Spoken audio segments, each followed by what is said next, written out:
Although Louis Pasteur and Edward Jenner developed the first vaccine to protect against viral infections, they didn't know that viruses existed. The first evidence of the existence of the virus came from experiment with filter that had pores small enough to retain bacteria. In 1892, Dmitry Ivanovsky used one of these filters to show that sap from a diseased tobacco plant remained infectious to healthy tobacco plant despite having been filtered. Matrinus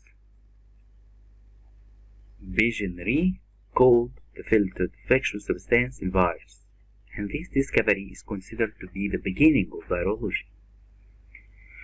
The subsequent discovery and partial characterization of bacteriophage by Tewart and Harrell, and by the early 20th century, many viruses had been discovered. Thomas Milton River defined virus as obligate parasite. Viruses were demonstrated to be particles rather than fluid.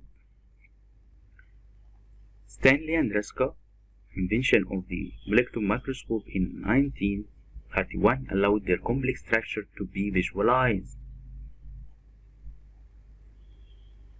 Pasteur was unable to find causative agent for rabies and speculated about a pathogen too small to be detected using microscope.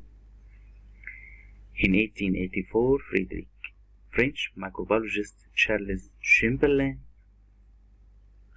invented a filter known today as Chamberlain filter that had pores smaller than bacteria.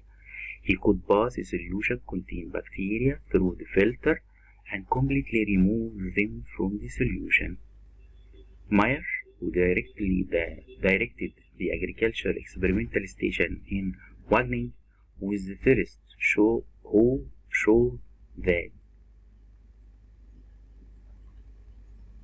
tobacco mosaic disease was infectious. He thought that it was caused by either a toxin or a very small bacterium. Later in 1892, Russian biologist Dmitry Ivanovsky used a Chamberlain filter to study what is now known as tobacco mosaic virus.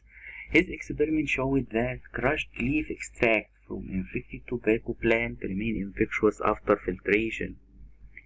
1898, Dutch microbiologist Matrinus Begenry, microbiology teacher at the agriculture school Wageningen, repeated experiment by Adolf Meyer and became convinced that filtrate contained a new form of infectious agent. He observed that the agent multiplied only in cells that were divided, and he called it contagium vivum fluidum, soluble living germ.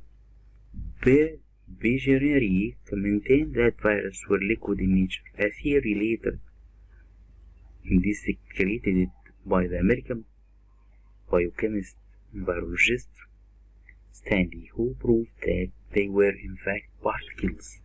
In same year, Loeffler and Fuchs passed the first animal virus through a similar filter.